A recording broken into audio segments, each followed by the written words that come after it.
हिरनी जैसी चाल, उस पे लंबे सुनहरे बाल और दोस्तों मोदी जैसा तो चीन क्यों ना हो बेहाल। G20 समिट में इटली की प्रधानमंत्री जॉर्जिया मेलोनी और मोदी जी की दोस्ती देखकर चीन क्यों फड़फड़ा रहा है, क्यों उसे मिर्ची लग रही, चलिए जानते हैं। दरअसल G20 समिट में इटली की प्रधानमंत्री जॉर्जिया मेलोनी और मोदी जी की दोस्ती और गहरी होती जा रही। ऐसा कहा जा रहा है कि जॉर्जिया मेलोनी ऐसे समय G20 के आयोजन में भारत पहुंची जब इटली ने चीन के dream project belt and road initiative से अपने हाथ वापस खींच लिए हैं। यही नहीं, चीन को मिर्ची लगने का एक और कारण भी है। जहां इटली चीन के ड्रीम प्रोजेक्ट से बाहर हो रहा है, वहीं इटली भारत, अमेरिका और यूएई के बीच बनने जा रहे मिडिल ईस्ट कॉरिडोर का हिस्सा भी बनने जा रहा है। इस G20 समिट में चीनी प्रधानमंत्री ने मेलोनी से बात करने की कोशिश भी की, लेकिन मेलोनी ने BRI पर कोई भी डिसीजन लेने से साफ मना कर दिया। यही कारण है कि चीनी ड्रैगन मेलोनी और मोदी जी की दोस्ती देखकर तिलमिला रहा है। वैसे आज हमारे माननीय प्रधानमंत्री श्री नरेंद्र मोदी जी का जन्मदिन भी, तो चलिए उन्हें कमेंट सेक्शन में हार्दिक शुभकामनाएं देते हैं। जन्मदिन की हार्दिक शुभकामनाएं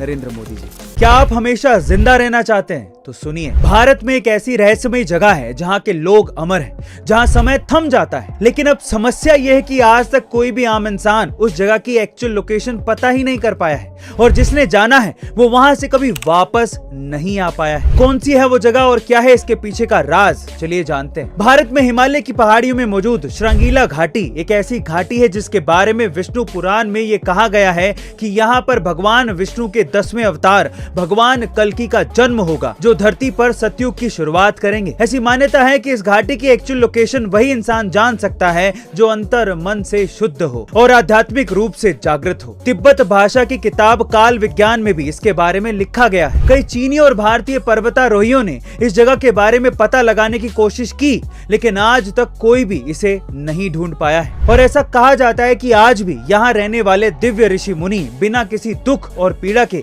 अमृतत्व का वरदान पाकर सदियों से जिंदा हैं। क्या आप उस जगह पर जाना चाहेंगे? कमेंट सेक्शन में जरूर लिखिएगा। जब वो कोलंबिया में पढ़ रही थी तो जहां वो रहती थी वहां पर एक पिज्जा शॉप थी, जहां से ब्रेकफास्ट में, लंच में, डिनर में वो सिर्फ पिज्जा और पिज्जा ही खाती थी, जिसकी वजह से उसका वजन बढ़ के 96 किलो हो गया था। लेकिन वो बॉलीवुड में टॉप एक्ट्रेस बनना चाहती थी, लेकिन एक दिन अपने आप को देखते हुए कहा कि ऐसे शरीर के साथ कम से कम वो हीरोइन तो नहीं बन सकती। उसके बाद उसने सोचा कि शरीर का कुछ करना पड़ेगा। सो उस पिज्जा शॉप के पास एक विटामिन का शॉप था जहां से हेल्दी फूड मिलता था, तो उसने अपने फूड को पूरी तरह से चेंज कर दिया, कार्ब्स लेना कम कर दिया, कार्डियो करना शुरू किया और देखते ही देखते उसने अपना वजन घटा के 96 किलो से 48 किलो कर लिया। Yes guys, I am talking about सारा अली खान, जो आज के समय बॉलीवुड में मोस्ट इमर्जिंग सुपरस्टार्स में से एक है। पर आप क्या जानते हैं कि सारा अली खान के इस ट्रांसफॉर्मेशन के पीछे का राज क्या है? इसके पीछे का राज है विल पावर। अगर आप एक बार किसी चीज को अंदर से ठान लो तो फिर आपको उस चीज को करने से कोई रोक नहीं सकता। क्या आप में वो विल पावर है? वो एक साधारण सी गृहिणी थी और घर पे ही शास्त्रीय संगीत सिखाया करती थी। 2013 में अचानक से वो एक बीमारी का शिकार हो गई और लगातार 2 साल तक उन्हें दवाइयां लेनी पड़ी, जिसकी वजह से उनका वजन भी काफी ज्यादा बढ़ गया था।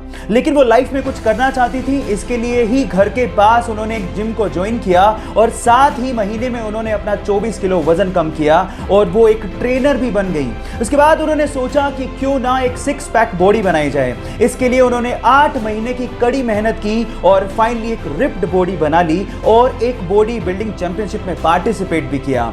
गाइस, इस उम्र में ऐसा करना वाकई में बहुत बड़ी बात है। गाइस, मैं बात कर रहा हूं किरण देम्बला की, जो आज बहुत सारी महिलाओं के लिए इंस्पिरेशन से कम नहीं है।